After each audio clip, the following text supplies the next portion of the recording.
Hey, I wonder if they're really not here after all. Well, maybe they went out somewhere. But the car is here, though. When my husband said that, he took out the key to my parents' house and went inside. Huh? What's this smell? As we were wondering what the strange smell was, my husband and I witnessed an unbelievable scene right before our eyes. Dad, what on earth is going on here? My name is Harper and I'm 35 years old. It has been 5 years since I married my husband. Our first meeting was at a matchmaking party. At that time, I wasn't particularly thinking about getting married or anything, but my friend insisted that I should join, saying it would be a good opportunity. At the matchmaking party I was invited to, I met Skylar.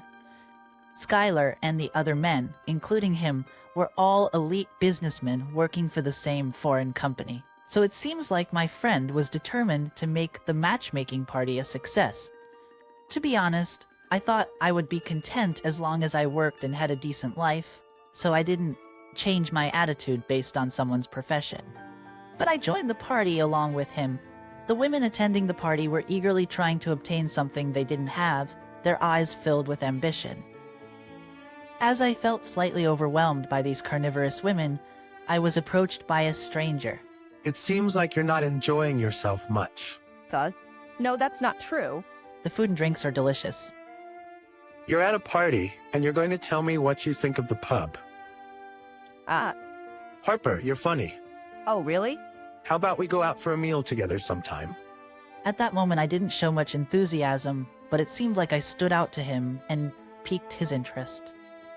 We only exchanged contact information for now, and I didn't have any particular expectations, because I really thought it was just a formality. However, he quickly contacted me and invited me to dinner.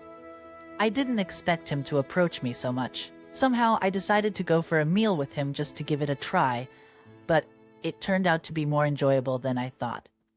I started wanting to meet him again. After that, we went out for meals and dates several times, and we gradually became closer, and that's how our relationship started. I never expected that the matchmaking party I attended, just as a formality, would lead to us dating. So I was surprised. He and I continued to have a good relationship, but then it happened. Huh? Long-term stay in France? How long is that? Around 5 to 10 years.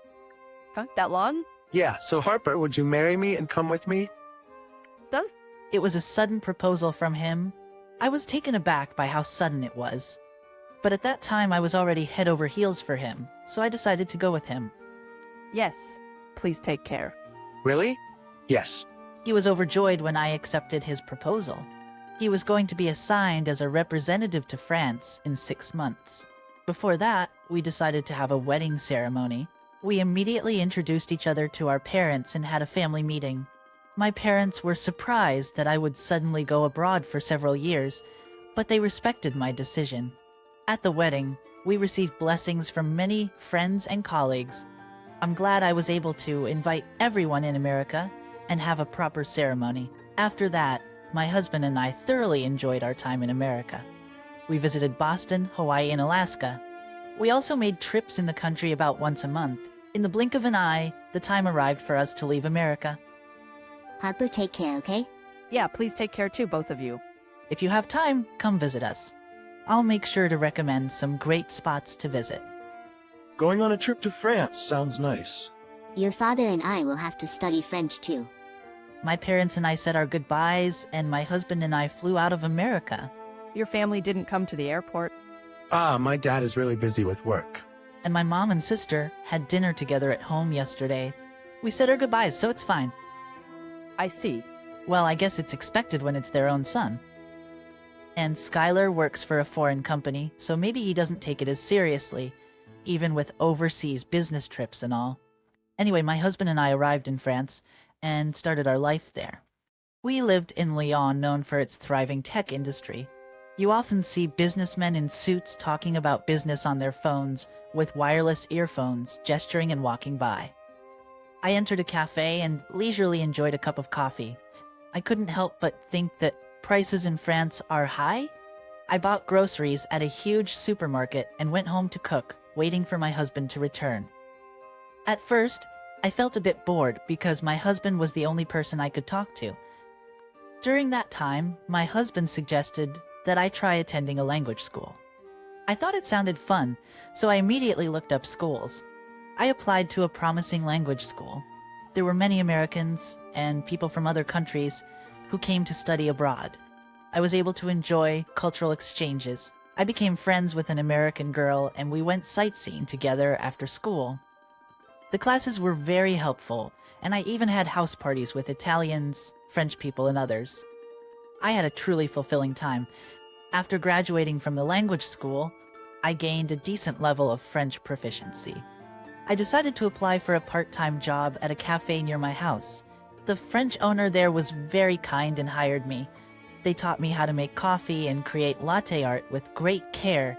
As it was a city with many businessmen bustling around, customers kept coming in nonstop. Through making lots of coffee and interacting with regular customers, my skills as a barista improved. And most importantly, my French skills skyrocketed. You seem really lively today. I think I really enjoy it because my husband told me so. I was very anxious about living in a foreign country before coming here, but it turned out to be fulfilling and enjoyable.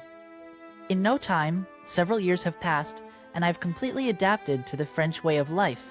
And as promised, my parents came to visit. But both of them were surprised to see me speaking French fluently in shops and such. You seem to have become more like a French person in your demeanor. You have become brighter compared to when you were in America, haven't you? Indeed, I may have become brighter as I interacted with the locals. My parents seemed to have thoroughly enjoyed their sightseeing in France, which was great. Afterward, my husband and I continued our life in France for a while. Before we knew it, 5 years had flown by since coming to France. During that time, my husband received a message from his mother and sister saying they were coming to visit. Is Dad not coming? Well, my father is busy with work. He probably couldn't take time off. My father-in-law runs his own company and works tirelessly as its president, so it seems he can't afford to take time off for a vacation abroad. It's been a while, you two. Finally, we've made it to Leon. I'm excited. Show us around, please. My mother-in-law and sister-in-law were very excited. I smiled as I saw my husband gently telling them, "Don't make too much noise," but we were about to be swept away by the whims of my mother-in-law and sister-in-law. I want to visit this shop. I want to go to these places. The shops they pointed out were quite expensive. Are you sure you can spend that much? It's fine. It's that person's money anyway. Yeah, if we don't spend it, it'll just accumulate and go to waste. We exchanged glasses, thinking about how my father-in-law must be perceived. Well, I guess it's fun since you rarely go on trips abroad. When my husband said that, my mother-in-law opened up. Oh, what are you talking about? We've been on numerous trips abroad. Huh?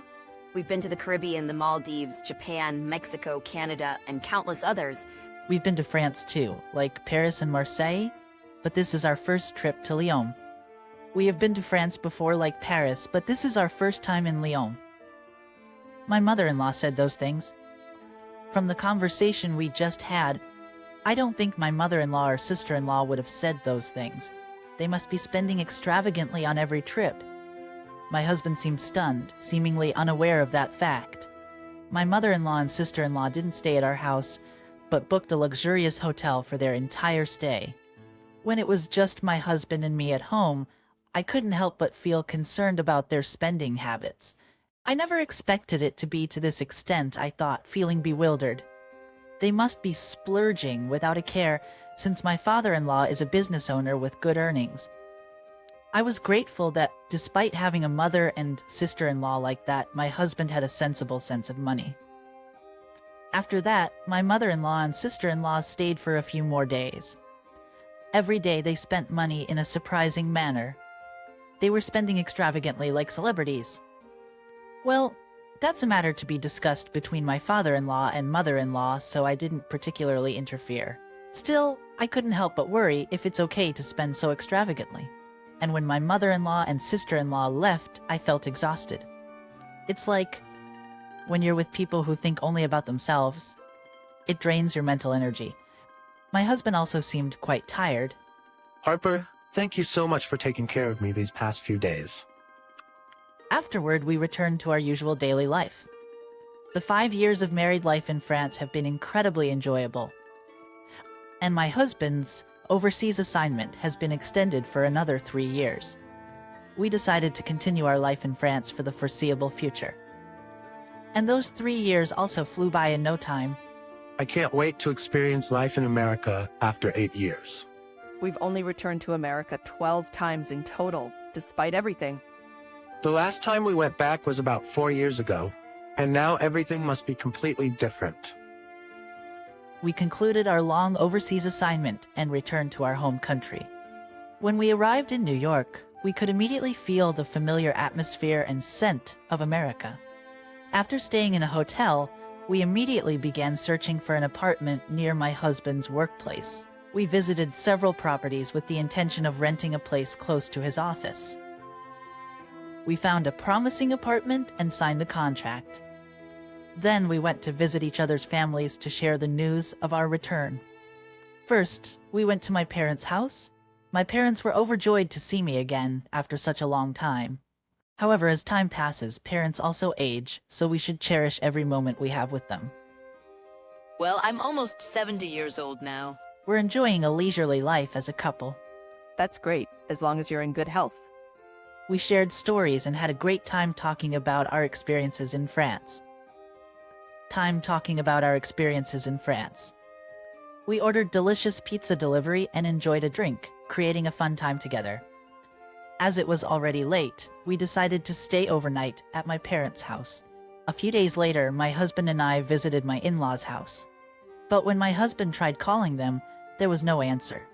At least, we wanted to give them a brief greeting, so we decided to visit their house. Looks like they're not home after all. Even when we rang the doorbell, there was no response. Well, maybe they went out somewhere. But their car is still here. Saying that, my husband took out the house key and went inside. Is it okay to enter without permission? They might just not be aware. And besides, I'm part of this family, so it's fine. Reluctantly, I followed my husband into the house. Pat, what's this smell? As soon as we entered the house, we were hit by a strong and pungent odor. Wondering what the smell was, my husband and I witnessed a shocking scene. Dad, what on earth is going on here? To our surprise, my father-in-law was crawling on the floor in his current state. We didn't ask how long he hadn't washed his clothes, but compared to the last time we saw him, he looked extremely thin. The smell was probably due to the fact that he hadn't been bathing. Dad, what happened? What about Mom? As my husband desperately asked, my father-in-law spoke in a barely audible voice, mentioning something about needing food. I quickly checked the kitchen and found a few cans of soup, so I decided to make soup for him. In the meantime, my husband cleaned up the dirty room and, following my instructions, wiped my father-in-law's body. Just that much made my father-in-law look cleaner than before. Dad, the soup is ready. Can you sit up? I'm sorry. The truth is, I injured my legs and back, and I can't get up on my own. Thud? My husband and I were speechless upon hearing this surprising fact. It seemed that my father-in-law had reached a state where he needed care, and we had no idea about it since we hadn't heard anything from my mother-in-law. In a hurry, my husband and I supported my father-in-law and helped him sit on the sofa. Then my husband cooled down the soup and fed it to his father. It feels like a dream. I can't remember the last time I had a warm meal like this. What do you mean, Dad? Let's hear the full story after we go to the hospital. We immediately called a taxi and took my father-in-law to the hospital. He was diagnosed with malnutrition and needed to be hospitalized urgently. According to the doctor, his condition was quite critical. After receiving some intravenous fluids and calming down a bit, we listened to my father-in-law's story. How could Mom and the others? The story we heard there was shocking. Apparently, a few years ago, my father-in-law announced his retirement due to a leg and back injury and entrusted the management of his company to his subordinates upon returning home. During that time, my mother-in-law and sister-in-law didn't provide any caregiving or household support at all. Not only that, they went out to play every day and left everything to the hired helpers. However, the helpers were only contracted for daytime assistance, and the responsibility fell on my mother-in-law and sister-in-law during the nights. My mother-in-law and sister-in-law found caregiving burdensome. Dinner consisted of leftovers or snacks, With very little and nutritionally insufficient food, my father-in-law kept losing weight rapidly. Moreover, my mother-in-law and sister-in-law frequently went on trips, leaving my father-in-law behind. Gradually, my father-in-law grew weaker, not just in his legs and back, but his arm muscles also weakened, greatly reducing what he could do. And even now, my mother-in-law and sister-in-law are on a 1-week trip to Europe. I thought I might die. Dad, My husband and I were filled with an immense anger towards my mother-in-law and sister-in-law. We decided to take legal action against them as soon as they returned to America. And it seems that my mother-in-law and sister-in-law have come back home.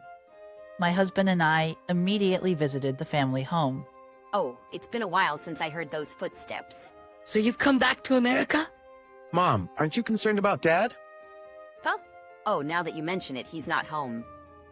I thought you two knew, and that he was just out. Don't try to deceive us. We know everything. Dad is currently hospitalized. Huh?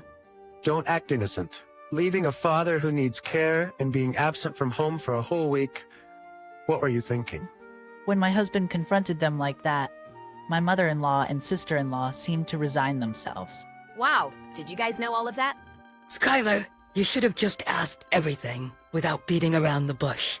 Don't joke around. It's despicable to put someone's life in danger by neglecting their care. Hey, don't be so angry. We've been in trouble with that man for a long time now. You've been working all your life. You haven't spent much time at home. He suddenly made his legs and back so bad that he had to stay home all the time for care. It was a nuisance for us, so we just kept going out more and more on our end. That money came from the earnings that Dad had worked hard for all these years. In other words, if Dad wasn't here, you wouldn't be able to indulge in such luxuries. Oh, stop it. We're family, so it's fine. Edibles. Yeah, exactly. It's our own business, no oil. Besides, if he had died, we would have inherited his fortune. Oil. Besides, if he had died, we would have inherited his fortune. 8. My mother-in-law and sister-in-law laughed hysterically while saying those words. My husband and I were left speechless. There's no point in saying anything to these people. Fine, I'll get it. I'll cut ties with you, so never call me family again. Well, whatever. It's fine, fine. Yeah, that's right. You've been overseas all this time, so you had no involvement. This time, so you had no involvement. Well then, we'll be leaving now. Enjoy your peaceful days without us. My mother-in-law and sister-in-law were wide-eyed at my husband's final statement. I deliberately refrained from getting angry with them after that. A few days later, my mother-in-law made a frantic phone call to my husband. Hello. I thought we cut ties with each other. Debbie, wait, why do we have to be arrested? Oh, so the police have finally arrived. I reported it. You and my sister were considered responsible for neglecting a person who couldn't live without care. What? In other words, it's a crime for abandoning someone in a state where they require care. I think you won't escape imprisonment, because the circumstances are quite severe. Why do we have to go through this? That's my dad's line. He worked hard for the family's sake, and yet he was betrayed in such a way. He must have been the most shocked. I can't forgive you two either. Reflect on your actions in prison. Can't we pay money and get bail or something? Unfortunately, there's no imprisonment, so it's impossible. Besides, you don't have any money, right? Dad is planning to divorce you, so you won't be able to use his money anymore. What? That's right. You won't be husband and wife anymore. And you won't have access to Dad's money. This... My mother-in-law was devastated over the phone. Well then I'll hang up now. Make sure to atone for your sins. My husband said that and ended the call. We blocked incoming calls from my mother-in-law and sister-in-law. Afterward, my mother-in-law and sister-in-law were sentenced to 5 years in prison. There was a possibility of probation if the sentence was less than 3 years, but they made statements clearly demonstrating malicious intent and neglect towards my father-in-law, so they received a 5-year sentence. Of course, I have no intention of visiting them, so I don't know how they are doing now, but they are experiencing an unimaginable despair. My husband and I decided to take in my father-in-law. We had just signed a lease for an apartment, but my father-in-law said he would buy a new property and build a barrier-free house.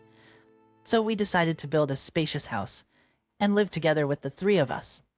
The next day, we had our first child, and now the four of us are living happily together.